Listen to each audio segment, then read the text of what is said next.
Olá pessoal, então nós vamos fazer uma aula aqui sobre os princípios da agrofloresta, né? Quais são os princípios que a gente usa para estabelecer, para criar arranjos agroflorestais para que eles funcionem como os ecossistemas naturais. Então, a partir da hora que nós entendemos essa dinâmica de funcionamento das florestas naturais, nós tiramos dali algumas lições, alguns princípios que vão nortear o nosso trabalho com os nossos agroecossistemas, né? Nossos sistemas agrícolas florestais. Então, eu vou listar, a gente vai discutir um pouco sobre cada princípio aqui, e eu vou falar um pouquinho sobre eles, um pouco da utilização, as formas com que a gente pode aplicar eles em desenhos agroflorestais, em campos, como que a gente pratica, né, na verdade, esses princípios. Então vamos lá. O primeiro princípio que nós discutimos em outra aula é o princípio da sucessão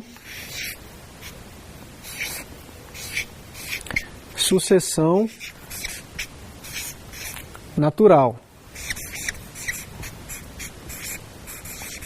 Então nós já fizemos ali uma compreensão desse princípio, que a natureza nos mostra como ela funciona. Ela funciona dessa forma, né? Plantas com diferentes ciclos de vida trabalhando juntas na mesma área, no mesmo local. Como que nós usamos esse princípio? Como é que nós aplicamos isso? Nós podemos aplicar o princípio da sucessão a partir da montagem de consórcios com espécies que têm um ciclo de vida diferente, né? Então, por exemplo, depois na parte do planejamento isso vai ficar um pouco mais claro. Então vamos imaginar isso num canteiro de horta. Nós podemos trabalhar, como que a gente trabalha a sucessão dentro de um canteiro de hortaliças? Nós podemos planejar ali um consórciozinho com hortaliças que têm um ciclo de vida diferente, né? Então, por exemplo, vamos supor que nós vamos plantar pimentão. Então eu vou estudar o ciclo de vida do pimentão, né? Vou entender quando o pimentão começa a produzir e quando ele termina de produzir. E eu posso planejar um consórcio com o pimentão com hortaliças que têm um ciclo de vida mais rápido do que ele, né? Então eu posso consorciar o pimentão com um brócolis, que tem um ciclo de vida anterior, que vai sair antes do pimentão começar a produzir. Aí eu posso incluir talvez no consórcio alface, tem um ciclo de vida ainda mais rápido, um rabanete. Então dá para a gente montar vários consórcios em que a gente tenha sucessão de plantas dentro de um mesmo canteiro. Então esse é o princípio da sucessão natural.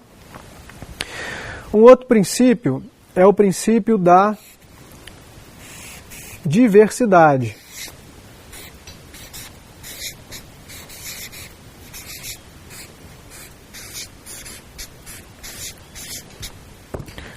O princípio da diversidade, ou seja, o que o nosso sistema nos mostra? Os nossos ecossistemas naturais, eles sempre trabalham com uma diversidade de plantas, né? Por que a diversidade? Essa diversidade cria uma interação ecológica entre as espécies, né? E cria uma interação ecológica entre a fauna, os animais que trabalham dentro do sistema. Isso faz com que a ecologia do sistema funcione. Então, nós podemos copiar esse princípio e aplicar na nossa agricultura. Como? Planejando sistemas que tenham o máximo possível de diversidade dentro do sistema, no entorno. Então, a gente sempre tenta planejar de forma com que a gente tenha o máximo de diversidade de espécies, para que justamente a gente consiga fazer com que a ecologia do sistema funcione dentro da nossa área agrícola, da nossa horta, do nosso pomar, do nosso quintal, independente do tamanho, da escala. Sempre tentar trabalhar com diversidade, para que essas relações ecológicas aconteçam. Então, por exemplo, a gente vê muito isso aqui na prática aqui no sítio. Como a gente trabalha com sistemas extremamente biodiversos, com uma diversidade de vida, nós temos uma incidência de pragas, de doença muito pequena. Por quê? Porque essa cadeia ecológica está funcionando. Então nós estimulamos para que o nosso sistema tenha diversidade de vida de insetos, de animais que fazem o controle e o equilíbrio das pragas e das doenças. Então, na prática, quando a gente vai colher, por exemplo, uma verdura, a gente vai lavar, a gente vê a quantidade ali de, às vezes, joaninha, tesourinha, né, animais que são predadores de pulgões, predadores de lagarta. Então, eles ajudam a equilibrar o sistema. Então, o princípio da diversidade é um princípio chave, muito importante. Um outro princípio é o princípio da densidade.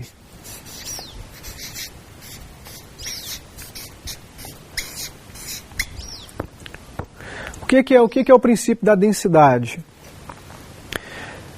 Densidade significa número de plantas por metro quadrado.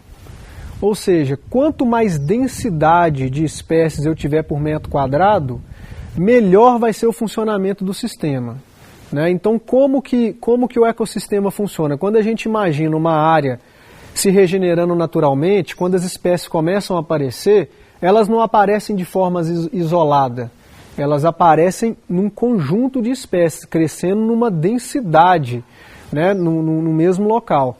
Qual que é a estratégia disso? Quando as plantas crescem em alta densidade, elas estão, criando condições para a outra desenvolver, então elas se ajudam, elas criam essa relação ali de ajuda para o desenvolvimento delas, uma dando sombra para quem precisa, dando proteção. E naquele grupo de espécies, com o passar do tempo, vai acontecer uma seleção. Ou seja, naturalmente, o próprio sistema tem esses mecanismos, vai selecionar aqueles indivíduos que têm a melhor característica para aquele lugar. Então acontece uma seleção natural. Quando você tem densidade de plantas, você tem como escolher os melhores indivíduos, né? A planta que tem um melhor genótipo, uma melhor genética para aquela área.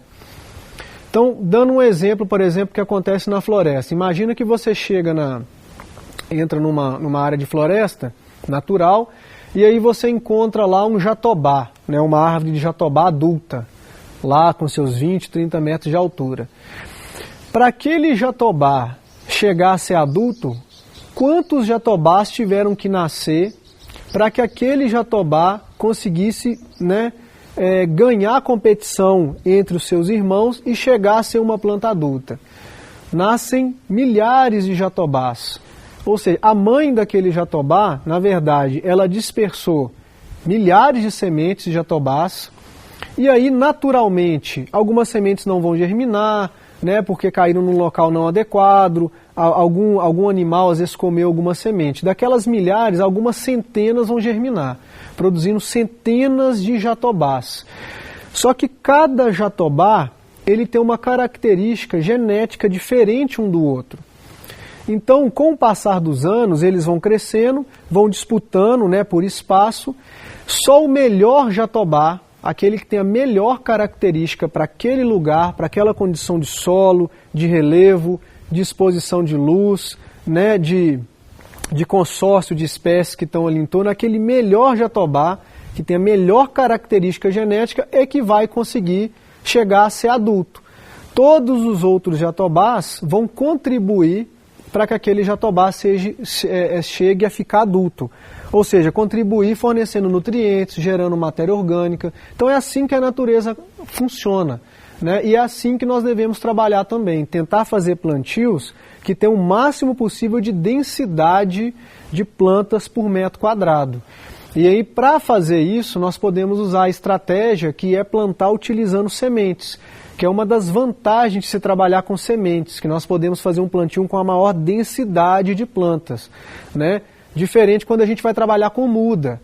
Então, o plantio de muda ele tem essa limitação, porque como uma muda normalmente é um material caro, se você for comprar uma muda de uma determinada espécie, custa aí de R$ 4,00 a 15, R$ 20, dependendo da espécie, você não vai comprar uma quantidade grande para plantar em alta densidade, porque tem um custo envolvido ali.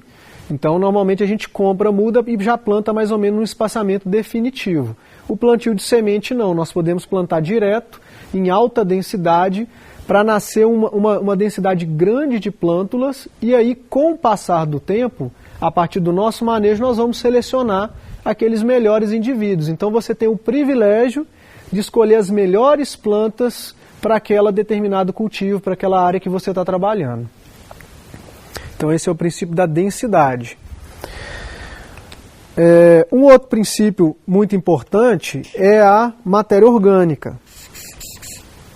Eu coloco isso também como um princípio-chave.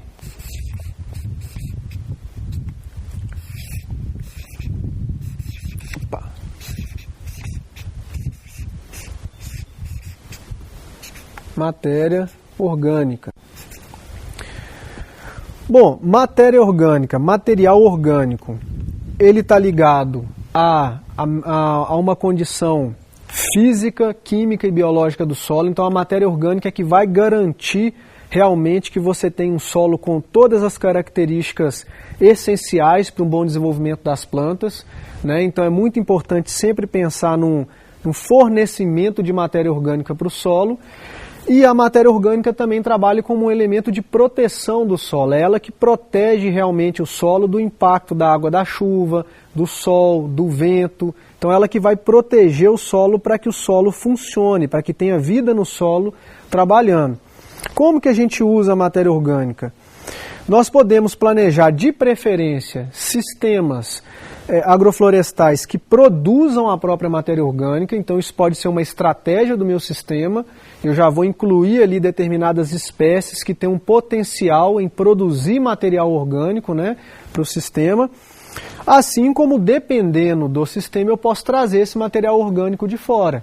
No meu caso aqui, por exemplo, que eu trabalho com horticultura, e minha área é limitada para a produção de matéria orgânica, eu trago um pouco de matéria orgânica vem de fora. Capim triturado, resto de silagem, material que a gente tritura de galho. Então a gente pode trazer esse material para a gente poder incluir esse material no nosso sistema. Então tem várias estratégias diferentes de você produzir matéria orgânica para o seu sistema.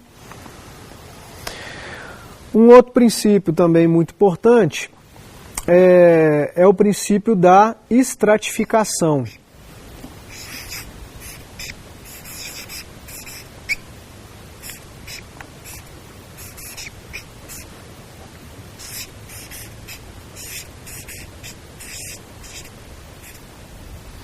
Estratificação.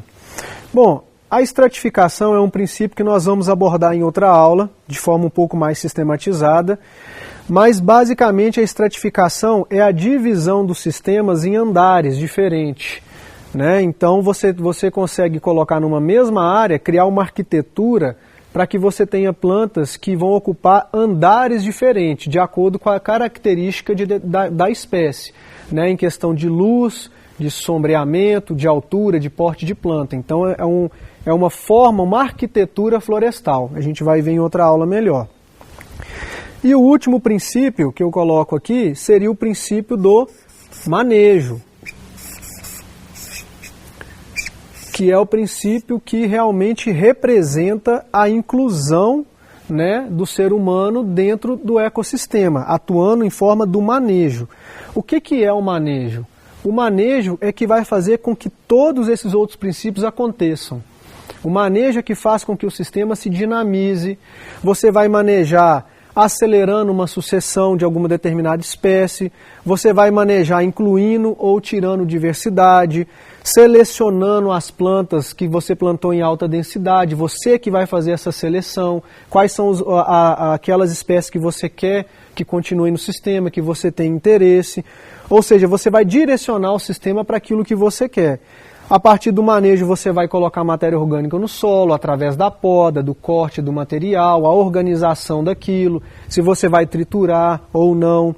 Você vai fazer manejo para estratificar as espécies, né? Fazer poda para que cada espécie ocupe o determinado andar que você planejou. Então o manejo é que faz com que todos os princípios aconteçam, né? Para que realmente o sistema siga no caminho daquilo que você planejou e para seguir aquele objetivo que você quer com o sistema. O que você quer produzir? Você que vai direcionar isso a partir do manejo. Bom, pessoal. Agora, a partir do entendimento desses princípios, eu queria deixar uma coisa aqui bem clara, né? Isso é uma coisa muito importante para vocês observarem quando vocês forem trabalhar. Bom, como que nós vamos aplicar todos esses princípios, né? Então, eu trabalho sempre eu acho que o que a gente tem que partir do entendimento de uma transição dos nossos sistemas agrícolas, né? O que eu estou querendo dizer?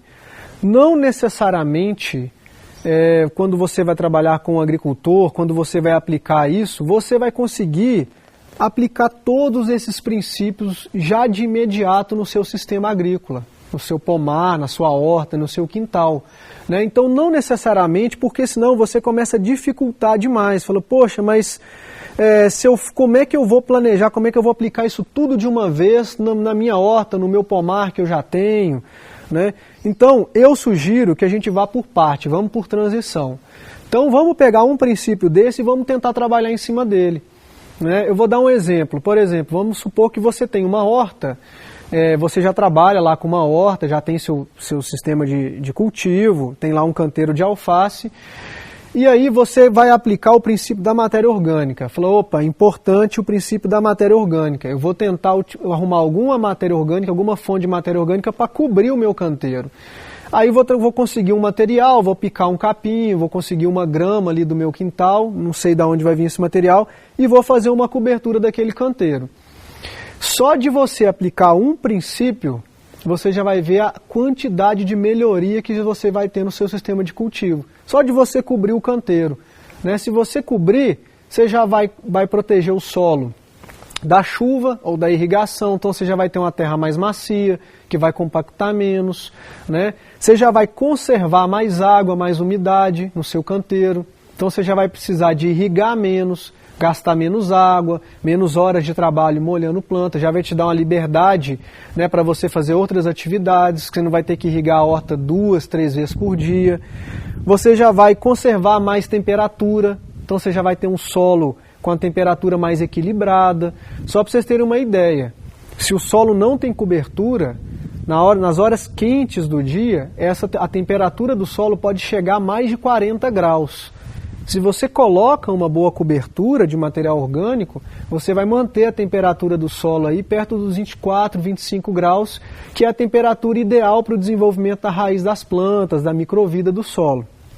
Então você já tem uma série de benefícios, além de estar fornecendo um material orgânico, que ele vai ser decomposto, ele vai alimentar a vida do seu solo, você já vai ter um solo mais vivo, e aquele material ele vai ser incrementado na estrutura do solo, tornando uma terra mais escura, uma terra mais macia. Quando você for refazer o canteiro, você já não vai estar aquela terra mais compactada, você já vai gastar menos, vai ter menos trabalho, menos mão de obra para refazer, você vai estar sempre melhorando as condições do seu canteiro, aplicando um princípio, né? Posterior, você pode ir acrescentando os outros princípios aos poucos. Então, beleza, consegui incrementar na minha rotina, no meu trabalho, a cobertura de solo, a matéria orgânica, vou tentar fazer algum consórcio, né, trabalhar com a diversidade. Como é que eu vou fazer esse consórcio? Vou planejar, vou tentar otimizar melhor o meu canteiro, vou pensar numa estratificação para que eu tenha andares diferentes dentro do meu canteiro, vou consorciar aqui o meu canteiro de brócolis, vou colocar um pouco de milho verde, né, para mim ter um extrato diferente. Então você vai aos poucos entendendo cada princípio e ver como você pode colocá-los ali na sua rotina de trabalho, no seu sistema, né, de cultivo. Tá ok?